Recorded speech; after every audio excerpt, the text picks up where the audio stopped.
नमस्ते। आज हामी जीव विज्ञानको एउटा निकै महत्त्वपूर्ण विषयमा कुरा गर्दैछौँ। नमस्ते। हो, आज हामी जीवहरूलाई कसरी 5 ठूला समूहमा बाँडिएको छ भन्ने बारे छलफल गर्नेछौँ। यो 5 राज्य वर्गीकरण प्रणाली होइन त, जसले पृथ्वीका सबै जीवहरूलाई समेट्छ। हो, रबर्ट विटकरले सन् 1959मा प्रस्ताव गर्नुभएको।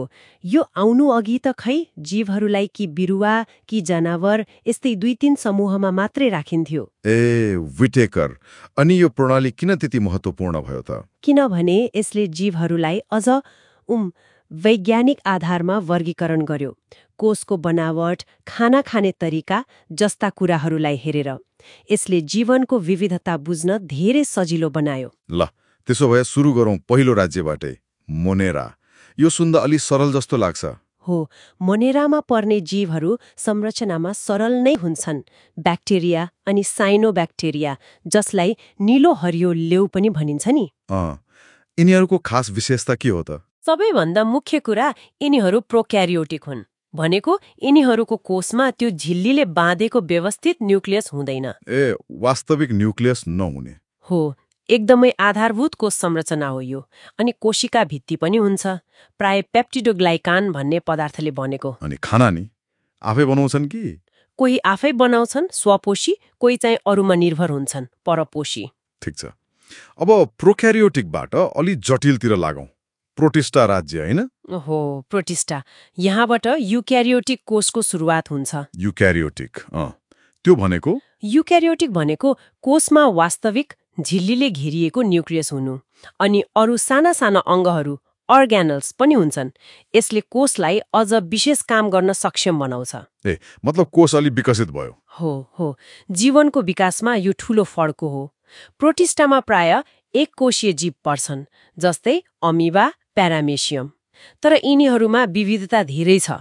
कसैमा कोशिका भित्ति हुन्छ, कसैमा हुँदैन, कोही स्वपोषी, कोही परपोषी। कस्तो रमाइलो। अब फन्जाईको कुरा गरौँ, च्याउहरू धेरैले त बिरुवा भन्ठान्छन् नि। त्यही त। तर फन्जाई पुरै फरक राज्य हो।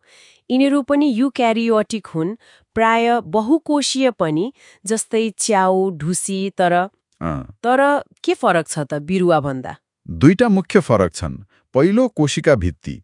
फन्जाईको कोशिका भित्ति काइटिनले बनेको हुन्छ, बिरुवाको जस्तो सेल्युलोजले होइन। काइटिन, त्यो त किराहरूको बाहिरी खप्टामा पनि हुन्छ होइन र? हो, कस्तो अनौठो सम्बन्ध है।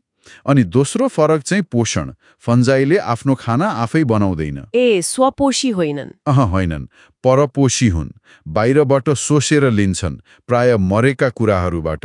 मृतोपजीवी भन्छौ नि। मृतोपजीवी। च्याउ, ढुसी, खमीर सबै यसैमा परे। हो। अब चौथो राज्य, जुन हामी सबैले चिनेका छौँ, प्लान्टे, बिरुवाहरूको संसार। हो, प्लान्टे। यसमा सबै बहुकोशीय बिरुवाहरू पर्छन्, घाँसदेखि ठूला रुखहरूसम्म। यिनीहरू युक्यारियोटिक हुन्। अनि कोशिका भित्ति चाहिँ सेलुलोजले बनेको हुन्छ। र सबैभन्दा महत्त्वपूर्ण कुरा, यिनीहरू स्वपोषी हुन्। प्रकाश संश्लेषण गरेर आफ्नो खाना आफै बनाउँछन्। सूर्यको प्रकाशबाट शक्ति लिएर? हो, बिल्कुल। ल, अब अन्तिम राज्य, एनिमेलिया। हामी पनि यसैमा पर्छौं। हो, एनिमेलियामा सबै बहुकोशीय जनावरहरू पर्छन्। यिनीहरू पनि युक्यारियोटिक नै हुन्। तर यहाँ के फरक छ त बिरुवा र फन्जाई भन्दा? मुख्य फरक, जनावरहरूको कोषमा कोशिका भित्ति हुँदैन। कोशिका भित्ति नहुने? हो। अनि अर्को कुरा, सबै जनावर परपोषी हुन्।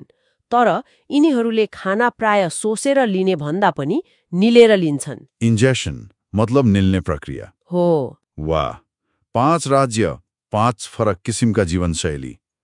यसलाई संक्षेपमा भन्नुपर्दा के आधारमा छुट्याइयो त? मुख्य आधारहरू भए कोषको प्रकार, मतलब प्रोक्यारियोटिक कि युक्यारियोटिक, त्यसपछि कोशिका भित्ति छ कि छैन, अनि केले बनेको छ, पेप्टिडोग्लाइकेन, काइटिन वा सेलुलोज। अनि शरीर कस्तो छ, एक कोशीय कि बहुकोशीय? र अन्त्यमा पोषण विधि स्वपोषी कि परपोषी। यिनै आधारभूत भिन्नताले यी राज्यहरूलाई छुट्याउँछ। यो त जीवहरूको विकासको कथा जस्तै भयो नि त। एकदम। यो वर्गीकरणले जीवहरू कसरी विकसित भए, को कसँग नजिक छ भन्ने कुरा बुझ्न ठूलो मद्दत गर्यो। यसले आधुनिक ट्याक्सोनोमी मतलब वर्गीकरण विज्ञानको जग बसाल्यो भन्दा हुन्छ। भनेपछि यो केवल एउटा सूची मात्र रहेनछ। रहेनछ। यो त जीवनलाई बुझ्ने एउटा तार्किक र धेरै उपयोगी ढाँचा बन्यो। आजको छलफलले त जीवहरूको यो वर्गीकरणलाई निकै स्पष्ट पारिदियो। आशा छ श्रोताहरूलाई पनि यो रोचक लाग्यो होला। पक्कै पनि। अब अन्त्यमा एउटा प्रश्न सोचेर छोडौँ न त। विज्ञान त सधैँ परिवर्तन भइरहन्छ होइन? अहिले त झन् डीएनए, आरएनए जस्ता आनुवंशिक तहमा कति नयाँ कुराहरू थाहा हुँदैछ। हो, एकदमै। के लाग्छ भविष्यमा जीवहरूलाई हेर्ने, वर्गीकरण गर्ने अझै नयाँ, अझ परिष्कृत तरिकाहरू आउलान् जसले यो 5 राज्य प्रणालीलाई पनि खै परिमार्जन गर्ला कि वा प्रतिस्थापन नै गर्ला कि? त्यो त एकदमै सम्भव छ। विज्ञानमा कुनै पनि कुरा अन्तिम हुँदैन। सोच्न लायक प्रश्न हो यो।